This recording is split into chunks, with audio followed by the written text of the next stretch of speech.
बीजापुर में 11 नवंबर को Indravati tiger reserve इलाके में सुरक्षा बलों और नक्सलियों के बीच में बड़ी मुठभेड़ हुई, जिसमें बड़े नक्सली पापाराव की पत्नी उर्मिला समेत 6 नक्सलियों को जवानों ने ढेर कर दिया। मुठभेड़ में मारे गए नक्सलियों में 3 महिला और 3 पुरुष नक्सली भी शामिल थे। मुठभेड़ के बाद एनडीटीवी की टीम मुठभेड़ वाली जगह पहुंची और हालात का जायजा भी यहां पर लिया। ये इलाका इतना घना है जहां पहुंचना आसान नहीं था। घने जंगल, पहाड़ी रास्ता और नदी नालों को पार कर एनडीटीवी की टीम मुठभेड़ वाली जगह पहुंची।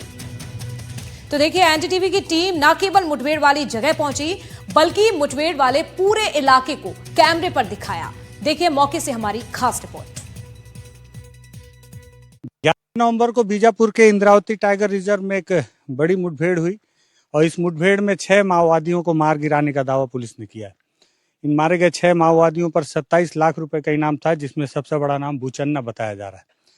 उस घटना की ग्राउंड रिपोर्ट करने के लिए एनडीटीवी की टीम निकली हुई है और इस वक्त मैं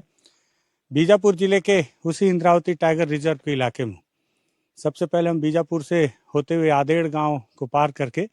कांदुल नार पहुंचे और कांदुल नार से अब हम पैदल चल रहे हैं और बता रहे हैं कि अभी हमको बहुत दूर का सफ़र, लगभग 10-15 किलोमीटर ऐसे ही इस जंगलों में पैदल पार करना है और पैदल पार करने के बाद हम उस इलाके में पहुंचेंगे जिस इलाके में मुठभेड़ हुई है। बताया जा रहा है कि इन मारे गए 6 माओवादियों में भूचन्ना सबसे बड़ा नाम था, जो कि इसी इलाके का निवासी था और यहाँ के आसपास के गांव वालों का भी कहना है कि भूचन्ना के मारे जाने से अब इस इलाके में बहुत हद तक उसकी दहशत कम हुई है। किसी माध्यम से हमको एक जीआर मिला और जीआर के माध्यम से हम इस लोकेशन पहुँचे। तो यहाँ जो साक्ष्य समझ में आ रहे हैं, यहाँ पर जवान जो है रात तो बिताए हैं और रात बिताने के बाद अब वो मुठभेड़ के बाद रात बिताए हैं या माओवादियों को घेरने से पहले। हाँ, एक चीज़ और भी है इस दौरान कि जब मैं रात को इस कांदुलनार के इलाके में किसी गांव में रुका हुआ था तो कल कुछ ग्रामीणों से मुलाकात हुई थी मेरी और कुछ ग्रामीणों ने बताया था कि अभी इन्हीं माओवादियों के इसी इलाके के डेरे में उन्होंने, क्योंकि यहाँ पे जो माओवादी ग्रामीणों से चावल भी मंगवाते हैं, तो अभी कुछ समय पहले ही, हाल फिलहाल मुठभेड़ के 2-4 दिन पहले ही ग्रामीण जो है इसी इलाके में उनको चावल लाकर दिए थे। लेकिन चूंकि माओवादी जब कोई भी अपने लिए रसद सामग्री या कोई दैनिक उपयोगी सामान जब गांव वालों से मंगवाते हैं तो वो अपने डेरा तक नहीं उनको बुलाते, बल्कि डेरा से कुछ दूरी पर ही बुलाते हैं और वहाँ से उनसे सामान रिसीव करके उन्हें वापस भेज देते हैं। तो जो गांव वाले हैं वो भी बताए कि इसी लोकेशन पर माओवादियों ने, जिसमें उन्हें भी संभवतः, हालांकि उन्होंने देखा नहीं, लेकिन उन्होंने बताया कि शायद भूचन्ना के साथ में इस इलाके में पापाराव की भी मौजूदगी रही, ऐसा उन्होंने भी सुना और उसकी पत्नी तो मारी गई इस इलाके में। तो यहाँ पे जो साक्ष्य हमको दिख रहे हैं, देखिए जो पॉलीथीन के जो रैपर आपको दिख रहे हैं,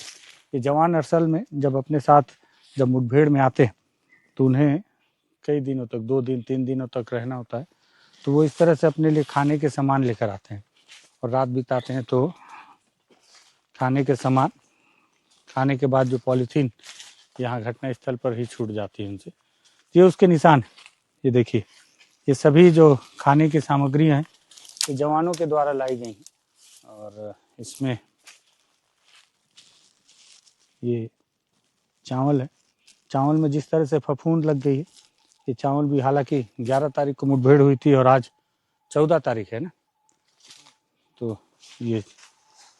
3-4 दिन पुराना चावल है जो जवान अपने साथ लेकर आए रहे होंगे और अलग अलग है। यहाँ पे जिस तरह से देखिए, यहाँ पर भी रैपर पड़ा हुआ है और उसके बाद में इस इलाके में भी ये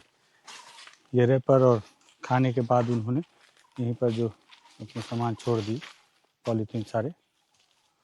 और पत्तल वत्तल, डिस्पोजल के ब्लेड, वो सारे सामान यहाँ पर पड़े हुए हैं। और यहाँ जिस तरह से पत्तों को तोड़ के बिछाया गया है, तो जवान जब पैदल चलते चलते थक जाते हैं तो इस तरह से इन पत्तों को बिछाकर आराम करने का भी उपयोग में लाते हैं।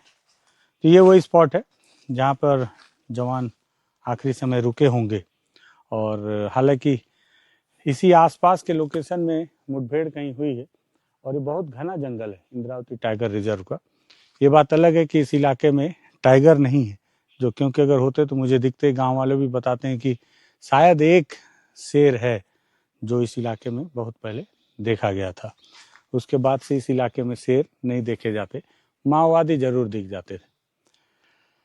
घने जंगल में माओवादी अपने आप को सुरक्षित रखने की वो आखिरी कोशिश कर रहे हैं और उनकी लोकेशन ट्रेस हो गई होगी और जवान इस इलाके में ऑपरेशन किए होंगे। यहाँ हम लगभग सुबह 10-11 बजे से पैदल चल रहे हैं। पैदल चलते चलते हमको 2-4 चीज़ें जो पता चली। एक तो ये कि बड़ी संख्या में फोर्स को यहाँ पर उतारा गया था। बताते हैं कि 3 जिले से फोर्स आई हुई थी और चारों तरफ से इस इलाके को घेरा गया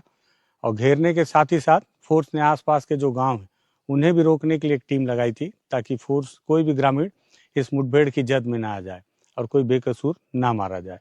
वहीं दूसरी तरफ यहाँ पर जो आसपास के ग्रामीण बता रहे हैं उनके अनुसार कि जो पापा राव की पत्नी मरी है, तो पापा राव भी इस मुठभेड़ के एक दिन पहले तक इसी इलाके में मौजूद था, लेकिन उसे यहाँ से कहीं और जाना था, तो अपनी टीम अपने गार्ड के साथ यहाँ से एक दिन पहले ही रवाना हो चुका था, इसलिए वो इस मुठभेड़ में बच गया। दूसरी चीज़ कि हम 10-11 बजे से जो पैदल चल रहे हैं और अभी लगभग शाम के 3 बजने को आए हैं,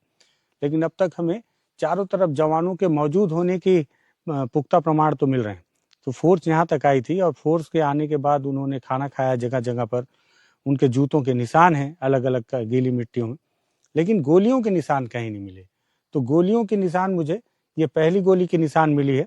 जो इस पेड़ पे लगाया गया है। वहीं इस तरफ में ऐसा लग रहा है, प्रतीत होता है कि कोई खड़ा था, उसके जूते या चप्पल के निशान हैं यहाँ पर कि कोई यहाँ खड़ा था इस जगह पर।